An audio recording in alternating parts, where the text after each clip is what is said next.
આગામી 72 કલાકમાં અડધું ગુજરાત થશે પાણી. મધ્ય ગુજરાતમાં 4 ઇંચથી વધુ વરસાદની આશંકા વચ્ચે 16 જુલાઈથી શરૂ થશે વરસાદનો નવો રાઉન્ડ. અંબાલાલ પટેલની આગાહી.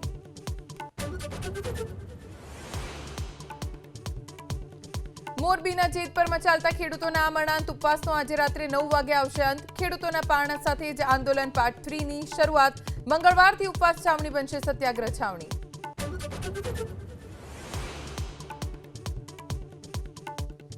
મોરબીના રફાળેશ્વર નજીક મગફળીના ગોડાઉનમાં લાગેલી આગ આજે ત્રીજા દિવસે પણ યથાવત. આગમાં 1,30,000 મગફળીની બોરી બળીને ખાખ. આજે એફએસએલની ટીમ કરશે સ્થળ વિઝિટ.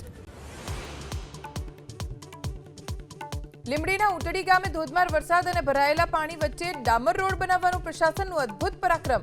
એન્જિનિયરિંગના ચમત્કાર પર જનતાનો રોષ.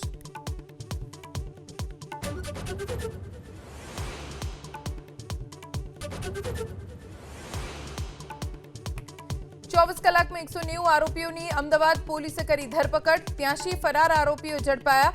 ગુજરાત ઉપરાંત રાજસ્થાન, મહારાષ્ટ્ર, મધ્યપ્રદેશ અને ઉત્તરાખંડમાં મોકલાઈ પોલીસ ટીમ.